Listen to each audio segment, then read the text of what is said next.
Hi and welcome to Work Life Matters. I'm Sivangesi, your host, and I'm excited to bring you candid stories, practical strategies, and incredible insight as we chat to a range of cross-section professionals, entrepreneurs, startups, and much more to find out about how their work life can matter to you. Today, I'm speaking to Kane Riley, Lolo Ndlovu, and Andrew Rothschild as they talk about the parallels between resilience in sport and business. I hope you guys enjoy. Lolo Ndlovu. That is an amazing name. Mr. Siv, good to be here, man. I must be honest, the first guest we had a great name. Yours is like Vernac Powerful Ndlovu. It's Kane, was it Kane? Yes, Kane, yes, Kane, yes. yeah, Kane. Yours is like Lolo Elephant. Michael Kane. You know Hey, what I Kane. mean? Look. You're an entrepreneur, founder of Sneaker Shack, a sneaker laundry service for active wear and foot conscious people.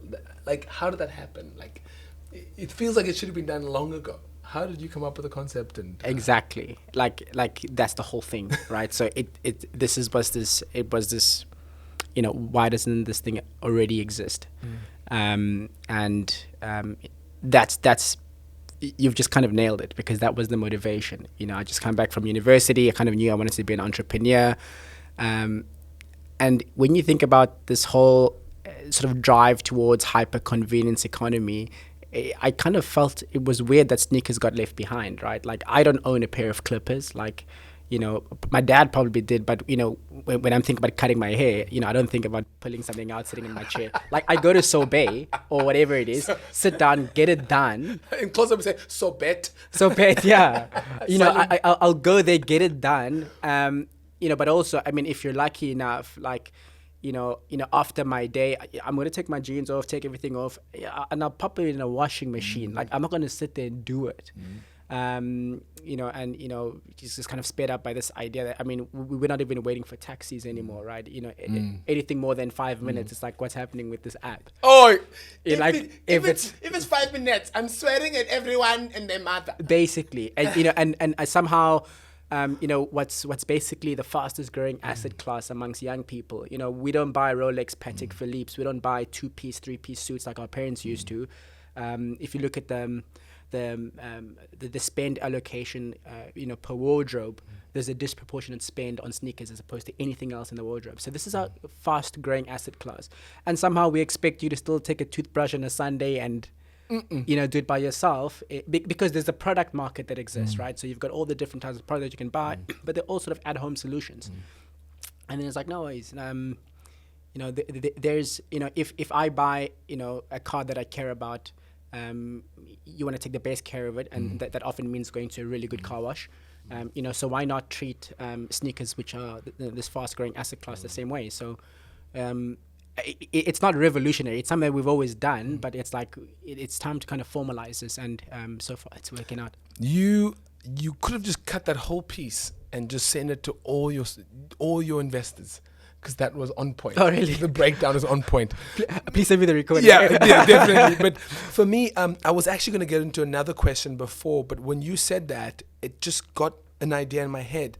During COVID, I had like a special pass to go do charity work. I would go to the poorest areas, predominantly colored areas, but they were struggling to eat, but they had the best sneakers in the world and the cleanest sneakers, but they're struggling financially. Where does that come from? That sneaker culture of, I'd rather have beautiful shoes than feed my family, or you know what I mean? Like, spend more money on life. I had someone explain this to me, and as you said that, I was like, I'm trying to think of his name. And it was here in Cape Town. So I try to spend a lot of time in Cape Town, and we had this exact question, like, and I think I was actually posing it to him, because I was like, it confused me, it confused me. I said it on Twitter, and I got me. attacked. I got attacked because they were like, you don't understand. And I was like, no, I'm feeding these people food, and they have better shoes than me, and they're looking down on me because I didn't wear my best shoes. I was like, no, bro, they're gonna get dirty.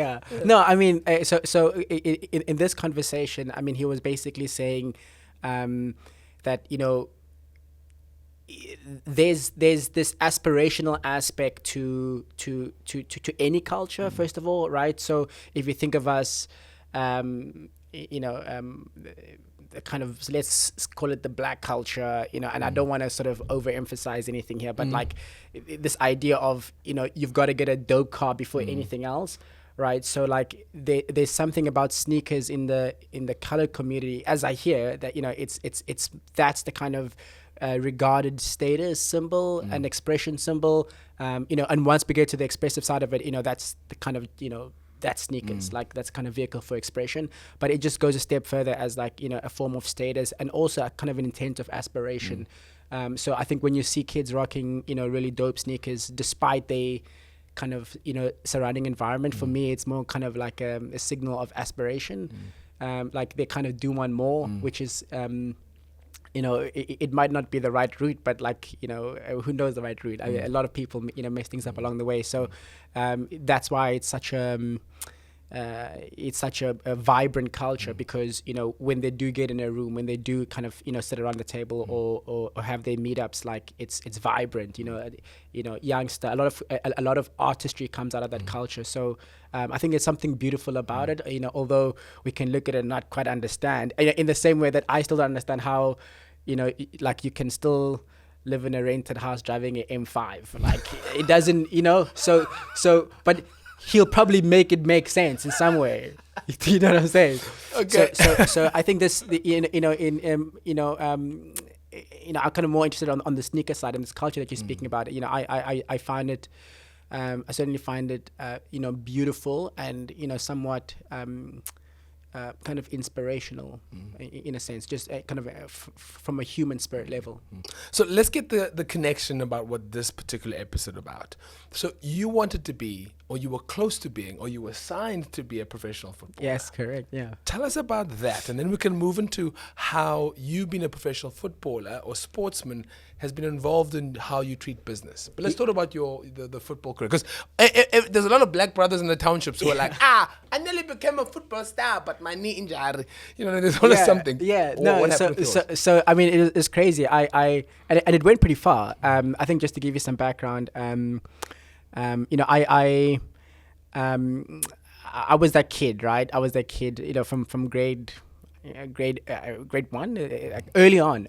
I was a kid that was just like kind of all around the sports. I was kind of like the fastest kid in my grade and A-team everything. And I always, in retrospect, I guess, I always say that I've probably learned more on the sports field than I did in the classroom. Oh, yes. Like that was where all my attention was, right? So, that kind of passion never really went away. And as I got to, in junior school, primary school, soccer was the thing, soccer and cricket. I got a scholarship, for cricket. I was playing sort of provincial, almost national team, soccer. The high school that I actually did want to go to didn't offer soccer. And I didn't really want to continue playing cricket. Like I enjoyed it, but that thing is long, bro. Like, so I was like, no, like it's cool, but it's so long. And I was in boarding school, so like I was gonna get home like Saturday afternoon, Sunday is church, and then I'm back at the boarding house. Like no, like it was just too long. So I actually decided to leave soccer entirely. Go to this high school where I picked up rugby, and quite naturally. So ended up playing first team rugby quite early. What position? So I was a utility back, right? So you're one of those nippy little things. Yeah, I was utility. I was always nervous at 10 because you have to make a lot of decisions quickly. But I wasn't big enough for the center pairing, but I could get away with 13 because you got a bit more time. But I enjoyed my wings, and a fullback role was always good. Yeah, I enjoyed 15 a lot. But so it was around high school where I really had this weird thing going on, because I was like, I'm not playing soccer at that time. For some reason, I'm like,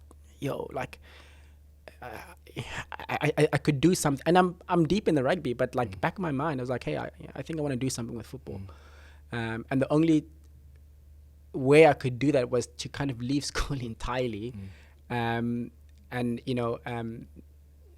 guy called Steve Barker. I think what grade? This is grade 11. So what? This is late, yeah. Okay. So, you told your black mother you want to leave school? My dad. Yeah. So he allowed me to like leave. I joined Tux at the time. I mean, look, like he's all about, look, if you better you fail than not try. Is my dad. Like, he'll give you all the room to like fuck it up. Like, we like to swear. Yeah, it's a podcast. Fuck it up. So yeah, he gave me all the room just to kind of guard and mess things up, because like I think what he saw in me, or like in his kids, is that like we're not addicted to failure. Like, we won't just keep failing. Like, if you keep failing, like, you're gonna learn. You know. So he kind of believed in that as like a lesson. So. He said, okay, like, you sure? I'm like, yeah. He's like, what about rugby? That seems okay. I'm like, this thing is different. Like, you thought cricket, like, I was good at cricket, but, you know, rugby, definitely not a career. Like, that's for sure. Like, there were guys trying to be Springboks. It wasn't even in my mind. Like, I was just good at it. So like, okay. Because, you know, like, clearly it wasn't going to, like, I wasn't bad at academics, but he was like, okay, you're obviously not going to do anything with that. So, give it a try. So I did tux, you know, left school, and my brother had moved to Switzerland at the time to study. He did like a little internship at some restaurant, and funny enough, that restaurant was owned by a football agent. So my brother said, hey, listen, I got my brother, he's playing football. Long story short, he said, hey, like, let him come over. This is in Switzerland. What? And yeah, I took some trials with, you know, a couple of teams. The last team I took a trial with was a second division Swiss team, Extreme Neuchâtel. Oh, say that name quickly. No, yeah, that you know, that trial went pretty decently. It wasn't the greatest, but the guys are like, okay, we can have a look at you for another 6 months. Like, let's, not sure, but okay, we saw moments, but like nothing promised. Let's see how you go for 6 months. And then in that 6 months, I remember telling my dad, I'm like, no, because I think what I realized was the Swiss, although it was second division, different league, and I kind of like, I think what I did know is how to make a call. Like, I could make it, like, I wasn't gonna gaslight myself into like thinking like, no. Did they know the word gaslight then? Yeah, Did they know the gaslight then? And I thought it's a new word now. And the worst person to gaslight is yourself. That's the worst thing. Like, once you start gaslighting yourself, it's the worst, right? So like, I'm looking at this, I'm doing the math, and I'm thinking to myself, like, I'm looking at these players around me, like, I mean, proper guys, you know, some French, some West African, you know, and in the change room, I think I also got, like, I fell for a bit of the intimidation as like the new kid. This big West African guys, huge, you know, and like just talented guys. And I was okay. I wasn't terrible. And they had this thing, this intimidation thing. They used to call me Afrika the suit. I got in my head, because like, I mean, they're large and like this new kid, and I think that's kind of the culture, right? And I thought like, okay, no, this is not, you know, where I'm meant to be, you know. So it was a good experience, and that was that, dude. So I think after like 4.5 months, you know, I told the agent, hey man, look, you know, I think it's cool. You know, but I'll definitely be around the sporting scene in some other way. And I think the way that I'm kind of, you know, moving into sports now through sponsorship and all these things, you know, backing of players, you know, partnerships with guys like Temba Bavuma. This is where it was meant to be. I really enjoy the kind of support, you know, sort of, I was the sidelines guy, kind of impact on the sidelines guy. And like, I would not have known that had I not taken this journey. So let's move into, because I could listen to you talk forever. You definitely should be in front of camera. But you let's be honest, in the greater scheme of things, they would say in sport you failed in achieving your goal. Yeah. They would say that. That's a harsh statement from my part. I'm just saying in the terms of sport. No, I like embrace that. Like, absolutely failed. But then, so how have you taken your fails, your falls, your wins from sport into business? Because that's what we're here to talk about. Yeah, so the good thing about sports is that a lot of what makes you good at sports naturally, everybody has, right? And I'm talking about the stuff that the kind of intangibles. Sports is all about the intangibles that you kind of try to transfer into some sort of tangible skill. And for me, one of the key things that made me really good at sport was this sense of anticipation. And I think in business, if you're an entrepreneur, you want to be able to anticipate trends. You want to be able to anticipate markets. Like you want to be able to anticipate consumers in a sense. So if you have this, and I think some people mix that up with intuition, right? It kind of has that intuition feel. So I think this a good sense of anticipation, and not there's this thin line between anticipation and being trigger happy. So you launch too early, or you think you've got the right product and you just put tons of money behind it because you're kind of trigger happy. It's not the same. It's you just got to have this idea of what do you think that next step will be. And depending on what stage you're in business, that's very important. I think another one, this is more so in building teams. You've got to be able to sort of upload like multiple perspectives. Even as a CEO, founder, leader, team lead, whatever it is like if you can't download multiple perspectives, and like you've got to be honest and granular about them, right? Like you can't be taking on information with that yes but, because you have your perspective. In sports, what makes great teams is that like I completely understand what Siv is doing on the pitch. I understand what Penelope is doing on the pitch, like intrinsically. So it's not based on what I'm doing. Intrinsically, I know Sif, I know where Penelope is, and you kind of play the field in that sense. That's how you build teams. And baked in that is a whole bunch of trust as well. And I think that the ability to create some sort of camaraderie, and I think in business you'd call that culture.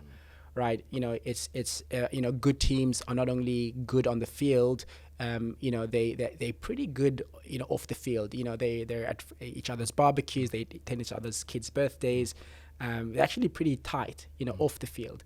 And a lot of the secret sauce isn't, and that's why I say the intangibles, because I think talent is a given. Hard work is a given. In business, a good product, and a good business plan is a given. Like we're not even going to explain how important that is. So a lot of the magic is not on the field. It's actually off the field. All right, failures. How important is it to be able to call it quits? You were 17, 18, and you were able to go, Dad, this is not working. Yes. How important is that in business? You see, I think a lot of guys, we consume a lot of startup culture, US startup, basically US startup culture. In SA, if you're starting a company, you know a lot about the kind of startup landscape. And I think we'll all know, this is nothing new, that South Africa has a bad relationship with failure. And if you look at someone like the US, where they have a great relationship with failure, like failing is kind of seen as progress, right? And well, here failing is seen as this kind of demoralizing. I don't know. It's just kind of negative connotations, right? So I think for me, I'm not addicted to failure, but I kind of like it, because you get to scratch something off this kind of intuitive list of yours. Like I really want to kind of do something, like I wonder how good I'd be at bungee jumping, whatever. Go do it, realize that it sucks, and then move on. Or go do it, realize that you love it, and keep it, right? So I think the fear of failure is quite detrimental to your progress, because what it does, it occupies your subconscious, and it's sitting there, and then you become old one day, and like your grandfather said, just go out and do stuff, try not to regret too many things, and that's when you remember when it's too late. So I think you've got to have a positive relationship with failure, and put your self-esteem aside. There's not the place for self-esteem. It's the place for experimentation. There's a renowned consulting firm in the world, and they speak about failing forward. My relationship with failure is a vehicle to move forward. All right. How did you know that you're doing the right thing with the business? When was your aha Oprah moment? Like, when is, okay, yeah, we can do this? There was a lady, so our first store was in Maboneng. Precinct, and it was Was it good Maboneng or No, bad Maboneng? it- Which Maboneng is it? was- 'Cause there's different Mabonengs. it was the early Maboneng. Okay, so yeah. the good, It was the good well, Maboneng. potentially we'll have white people moving in. They were there fully fledged. Okay, yeah, that time. Oh, nice Maboneng. Both Okay, yeah. both neighbors were Oh, white. yes. Oh, yes. You're the Jewish brother. You're silly. the Jewish neighbor. Yeah, those are good times. And you could walk down the street. Because Maboneng now, if you go down the wrong alley, Yes. So I haven't been there in quite a while because we since closed it because they're right. I mean, something happened in Maboneng, but at the time it was kind of known to be this vibrant startup culture. So a lady walked in on a Sunday and she had not known about us at all. She was kind of experimenting Maboneng, and she looked at us and she said, "Guys, this is incredible. You've just solved like tons of issues for me. Like all my kids are asking about all these expensive shoes, and you say you guys are professional cleaners." She had an incident where the helper had done something with one of the shoes, and the son freaked out, and she had to go get new ones. And if only we were closer, then this would solve a whole bunch of problems. That was a bit of like, we'd started, so we'd had the conviction, but that was the moment where we're like, okay, this is a bigger problem than we think. It's not just sneakerheads; it's just the mom. man, it's been a pleasure to chat to you. I think I could chat to you for hours on end. I actually want to get new sneakers and get them cleaned. I would love to go to take my sneakers to your shop sometime. Thanks so much for being here, man. It's been a pleasure. And I would love to meet your dad. He's like an amazing man. He's traveling at the moment. I don't know where he is. He's Did you in- go back in to some school? country. Did you go back to school? So I went to university. Yeah, I was doing homeschooling. Remember? So I didn't leave entirely. Oh, so good. No. Okay. He met me halfway. He's like, Okay. okay, you can leave, but like, you got to complete it, right? So it was homeschooling, and then I did my studies in Switzerland, moved to the States, and then I came back home and started Sneaker Shack. Thanks for coming. Awesome, thanks, man. Cool. Another very insightful chat. Thank you so much for joining us. We'll see you in the next episode. Booyah.